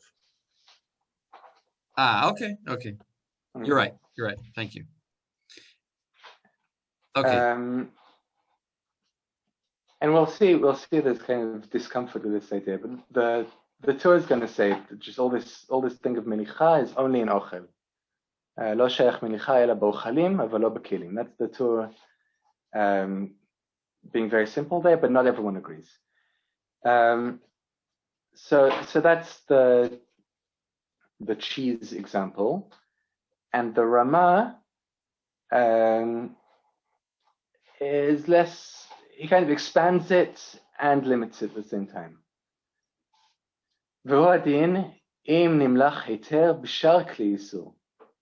Okay, so even if you're salting meat in a non-kosher dish, right? The same thing applies. It's still mutal, right? The salt doesn't take the flavor out of the non-kosher dish and bring it into the meat. So it's not so mevashel, va'afilo eno menukav, not even kli without holes in it.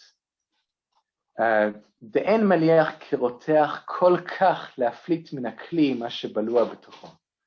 Okay, so he's saying like this, right? Rav Nachum was saying that we're not so comfortable with this idea of salt transferring taste because it's not really doing anything, right? So he's saying, yeah, it just doesn't work that way. Salt doesn't take the taste that was stored in the dish and put it into the meat. But then here's a twist. V'dafka b'di'eved, aval lechatchila asur. Okay, so all this stuff about treating kelim is okay. Right. When you're making your kosher cheese, you shouldn't really use a non-kosher frame to make it in. According to the Rama here, okay? And we're going to see also in the Mechaber, he says shenasu. In other words, if you did it, it's not. In other words, it's mutar, but it's not. He doesn't say it's mutar to do it. Okay. Yeah. Right.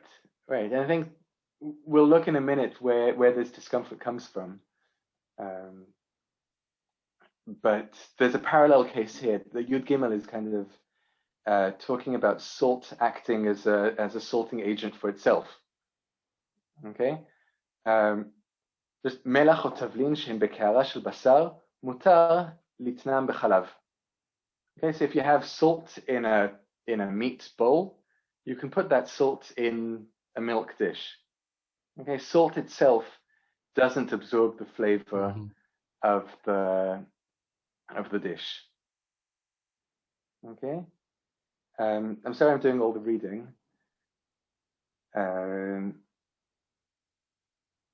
V'hu adin im hayu b'kli yisur. Okay, so again, he's saying it's not just chalav and basar; it's all isurim. Demachar shehem yeveshim enan bolim min hakli. Okay, so all this yavesh stuff, it doesn't do anything. It doesn't take anything from the kli. Rak shekli hu naki ve'en isur davuk ba. As long as the kli is clean. There's nothing. Let me just point out something here. He is saying it's mutar lachatchila to do this. You could say, well, he already taught us before in Yud Bet that that nothing happens if it's dry. Why is he telling us again? Well, here he's telling you that whatever. Because it's totally dry. You can actually lechatchila put your salt in the wrong vessel. Right. V'amachmir lechatchila tavo alav baracha. Okay, then here's this twist at the end. Lechatchila, it's okay, but don't do it lechatchila. But I meant the Mechaber. The Mechaber says mutar litnam b'chala. Right. The Mechaber is mutar legamre. It's not shnesu. And the Rama preserves this discomfort with being so close to an isur. Okay. Just because of time, I'm not going to go into everything, but I will go into just the source of it. Yeah, Joel. I just want to ask quickly, when the Rama says machmir lechatchila tavo alav bracha, is he talking about putting it in something that is asur, like an asur, a kli of shel isur, or is he also talking about the basar chalav cross? I would imagine both. I'd imagine both, but Because I think those are different a little bit, right? That's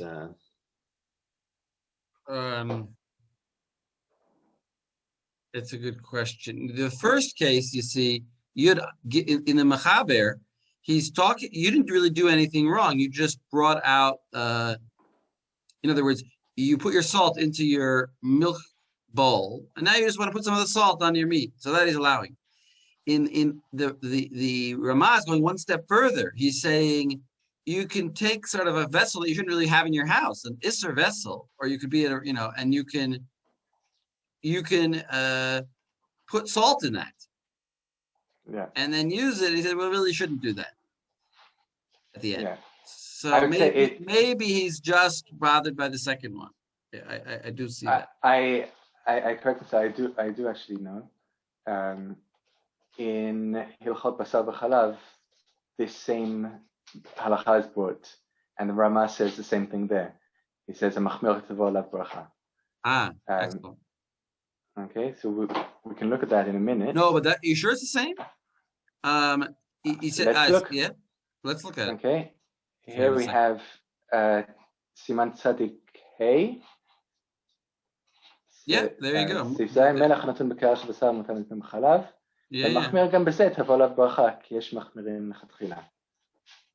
Okay. So in other words, right, you shouldn't really do that. You should have separate salt cellars. Well, not necessarily. You see, they probably dip their food into the salt directly.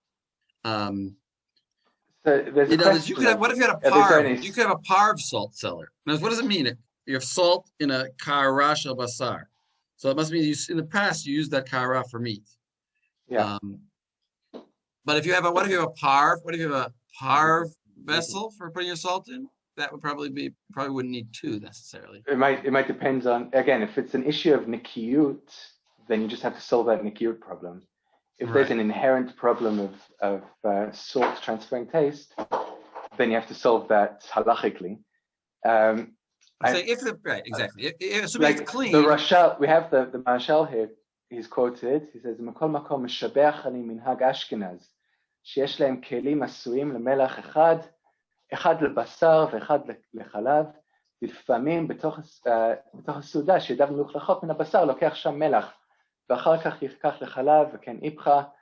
So if it's a issue problem, if it's a practical problem, then it can be solved practically. Right. And the Rashal is coming from a different angle. He's coming from the angle of actual mamashut of crumbs of meat in your salt. That's a different angle. The angle of the Ramah is that the salt somehow cooks in the pot, and therefore, as long as the pot would be parv, it should be okay to use the same one for milk and meat. Right. I brought that halacha from Tzadik Hey because the Taz there is very, very bothered by the Ramah. Okay, the Taz is saying, why does the Ramah make this distinction? What's his thing of Tavola Bracha? Where's that coming from? How does he make such a thing? It's either kosher or not. And this is all based on the Tosfot. Okay, the Tosfot, when they're talking about the Maliach in Masech Chulin, so they bring this nafkamina. They said, ויש ללמוד מכאן, דאין צריך להגיד דפוסי גבינות לעובדי כוכבים, ומותר לעשות בהם גבינות לישראל, ולמולחן בתוכן, דהווה כמו טהור מליח, וטמא טפל. Yeah. So we can use the same principle for kelim that we did before. דאין שייך מליחה בעץ, ולא נעשה עץ רותח. We don't have this boiling, salty wood. על ידי מליחה, ומעשים בכל יום דמלח בקערה שמשתמשים בה בשר, לוקחים ממנו לתת ממנו בחלב, והמחמיר תבוא עליו ברכה. So we have basically both halachot there. We have מעשים בכל יום, everyone does this. We use the same salt for meat and milk, and they say והמחמיר תבוא עליו ברכה. And that that duality, I guess, is So it could be. what's reflected in the Ramah. Tell me what you think of this. I suggest that the reason to be machmir is not because we really think that there's some cooking going on with salt in a dry vessel, but for the reason the Marshal said, it's tavola bracha for a totally external third, a separate reason, because maybe there'll be crumbs. So I'd say there's in the Beit Yosef we have three options really of where it's coming from. Okay. Sorry, I cut this bit, but Tosafot, the Beit Yosef seems to read Tosafot as saying lechatchila you can use these dishes. Then it says the Mordechai says gvinot nochrim, like making this cheese in the cheese press of the nochrim. Lechatchila asur mishum harchek min hakiur, means don't come close to things you know are not right. Okay, it's a value rather than right. Looks bad. Then it looks bad, right? Maybe it's a michzeh issue. And this is why he makes the distinction. He understands mihu b'melach hanatun bekera mashma d'lechatchila shari l'chulei alma. The Beit Yosef understands that it's the cheese press that they're uncomfortable with, but the salt in the dish is permitted. And then he brings the opinion of the Ravia. אף על פי שכתב מרדכי דרביע פליג בדין דפוסי נוכרים ואסר אפילו בדיעבד אם הם בני אומן. Okay, so we have this opinion out there that says it's forbidden also b'di'evid. And then he says no, we rely on Tosfot and the Rosh v'chiburim shekatvu divrehem sumchim la'athir b'di'evid.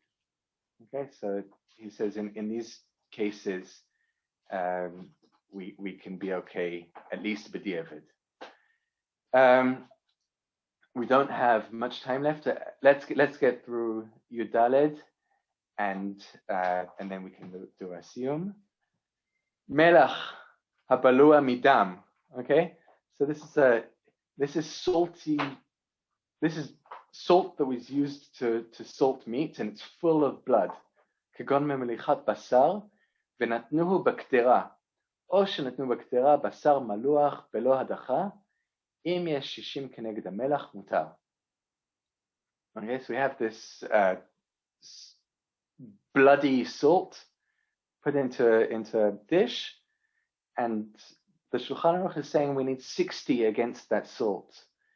And the interesting thing there is it looks like the Machaber is holding Chanan b'shar Yisurim. Okay, it looks it has the same din as if it was right. The melach became completely forbidden, and you need 60 times it. Okay. No, someone wants to add? I thought it was the opposite. I thought it was saying that it's not chanan because melach normally 1 in 60 wouldn't be enough to mevatel it, because melach you feel it anyway. Whereas it's saying it's even though you can still taste the salt, the blood can still be batel because the blood is not the salt. Nice point, Yevon. Yeah. Okay, so that's the diuk that he brings in the Beit Yosef. It says just salt acts differently. Salt is very tasty. Its taste spreads.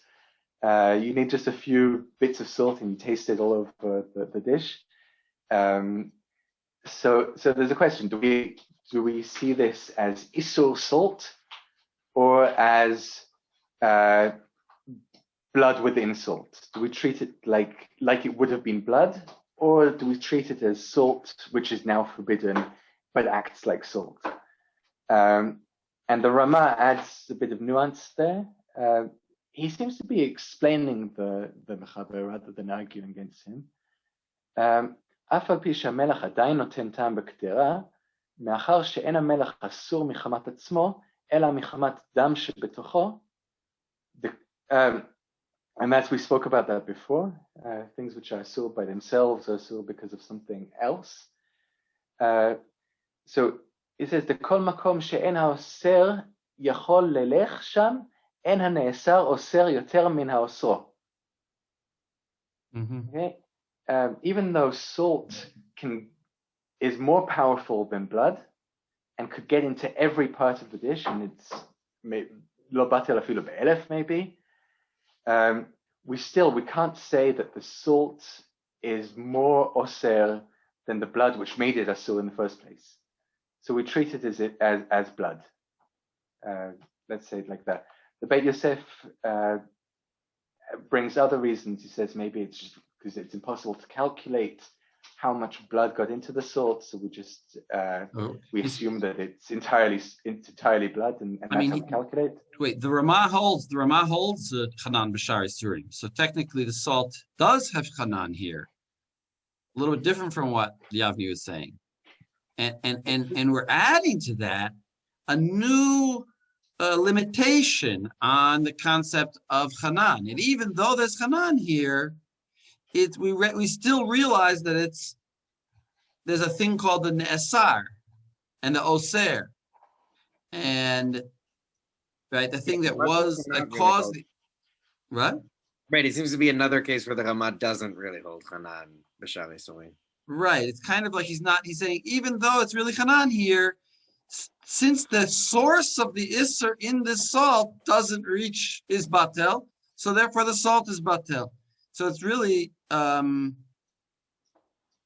it's kind of hard to, how do you distinguish this between a case of Isser getting on a piece of meat and... Well, I think they're right. If you cook the two together, then the Isser would also be able to, the Oser would also be able to penetrate, right? Versus the salt, which is the thing that does the transfer. In other words, what we're saying is like this: since you cooked, let's say I cook non-kosher meat with kosher meat, and now I got this piece of kosher of what was formerly kosher meat, and I drop it into another pot. So it's Hanan, and I need 60 against that whole piece, even though the piece just absorbs some Isser. But that's because the two are equal. They're like equally capable of spreading, and therefore I judge by 60. But what if I cooked non-kosher meat in this super powerful thing like pepper or salt?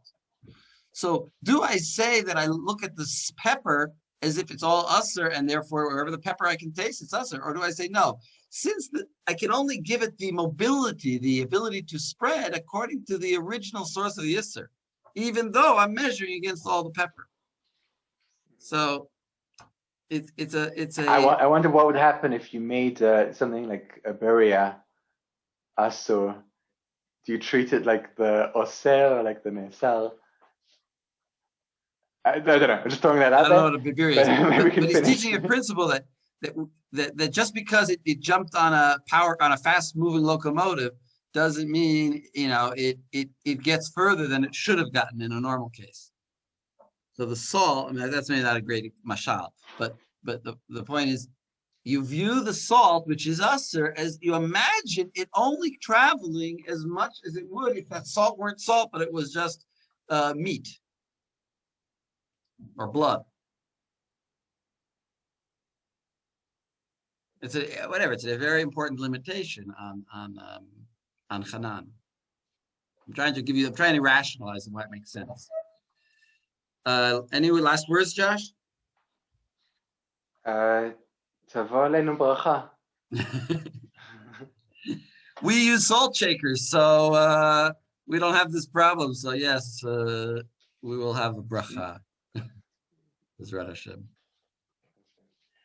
Okay, excellent, guys. I think next week we're going to do both Siman 106 and 107. Mostly 106, but probably 107 too. So prepare both of them. So focus on 106. I'll send you out sources. Okay, excellent work, everybody. This was a great team effort. I enjoyed. I hope everybody enjoyed. You guys did outstanding work. I hope it was rewarding for you. Okay, thank you, everybody. Yeah. Laila tov, shkoyach. Thank you.